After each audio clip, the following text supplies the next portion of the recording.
I like to dialogue with my mind.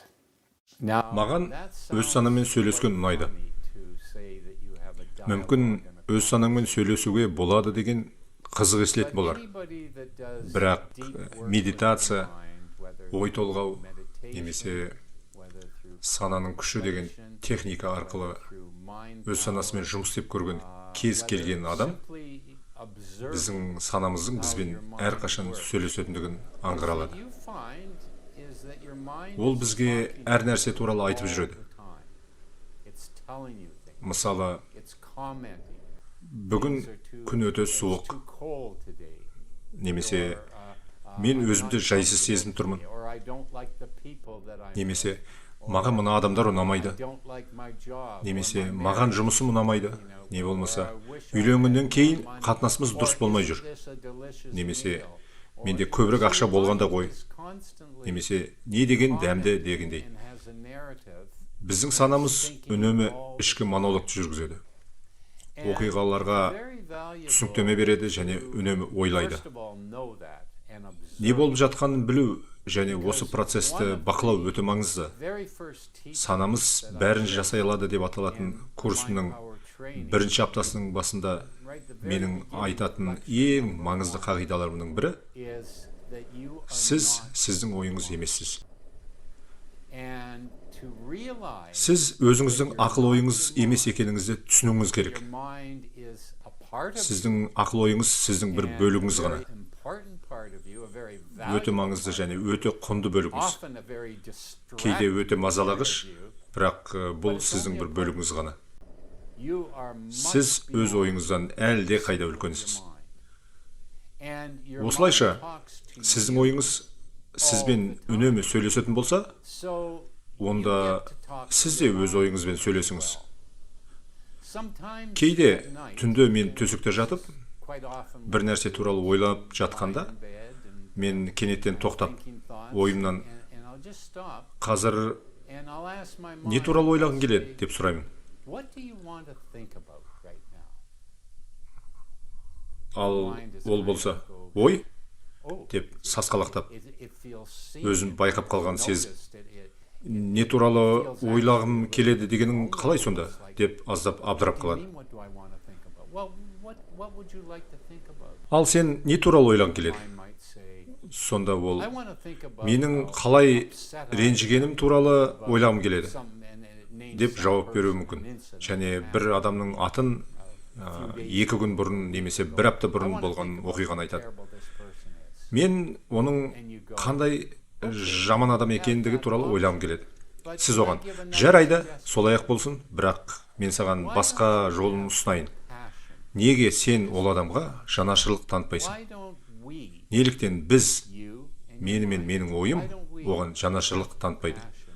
Would you be Сен willing оған to жанашырлық танытуға дайынсың ба? this person? Ақыл жауап No, береді. I don't want to Жоқ, have compassion. мен оған жанашырлық танытқым келмейді.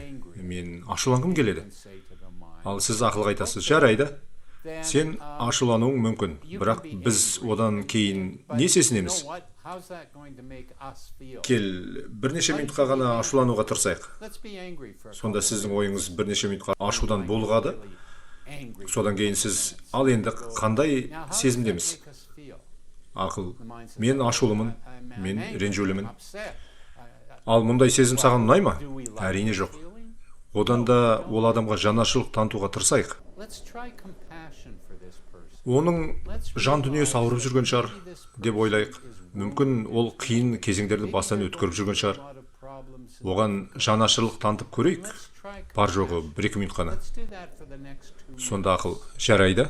Оған And жанашырлық it's танытайық okay, дейді. let's have compassion. Екеуіңіз бұл адамды 2 минутқа болса да You have жанашырлықпен ойлайсыз. that person for 2 minutes. Сосын сіз өзіңіздің санаңыздан How does that feel? енді өзіңді қалай сезінесің?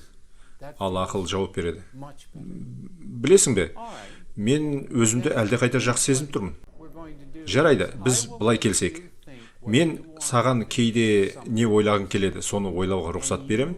Ал сен маған, біз екеуіміз не туралы ойлағымыз келеді, соны ойлауға For example, мүмкіндік бересің. it's been a long day Мен today. әр түрлі What do you тақырыптар туралы think ойланамын. I'd like to feel Мысалы, gratitude? бүгін қиын күн болды. We feel gratitude Мен қазір together.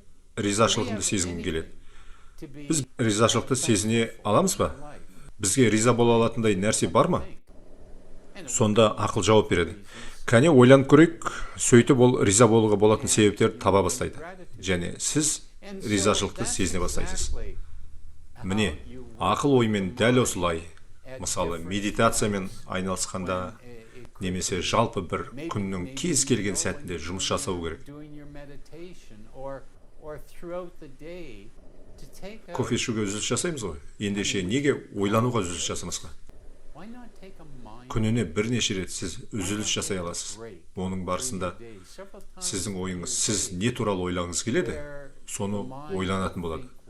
Ойланудың тақырыбы ретінде сіз махаббатты алыңыз, ішкі үйлесімдікті алыңыз, ризашылық туралы жұмыс жасаңыз, сәттілік туралы ойлаңыз, сенім туралы ойлаңыз. Басқаша айтқанда, ақылмен жұмыс істеудің, онымен медитация жасаудың және ойландырудың көптеген жолдар бар. Не болмаса, сіз мазасыздық туралы жұмыс жасаңыз, қорқыныш туралы жұмыс жасаңыз, ашуға қатысты жұмыс жасаңыз, ренішпен жұмыс жасаңыз. Мұның бәрі мүмкіндіктер бар. Осылайша сіз ақылға ол ойлауға болатын тақырыптардың толық спектрін бересіз. Сонымен бірінші, сіздің ойыңыз үнемі не ойлайтынын түсіну керек.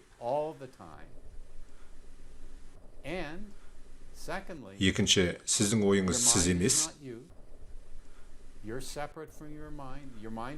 Сіз өзіңіздің ойыңыздан бөлек өмір сүресіз. Сіздің ойыңыз сіздің бір бөлігіңіз ғана.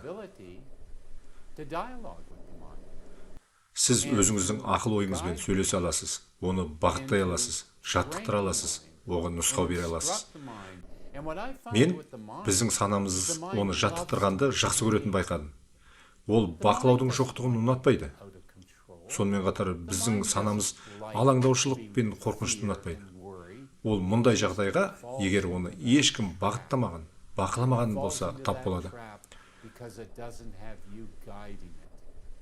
Бірақ сіз өзіңіздің ақыл ойыңызбен диалог жасап, сөйлесіп, оны басқара алатын болсаңыз, сіздің ақыл ойыңыз сіздің ең жақсы көмекшіңізге, ең адал досыңызға, ең үлкен тірегіңізге айналады. Сіздер бірге ешқашан жеңілмейсіздер.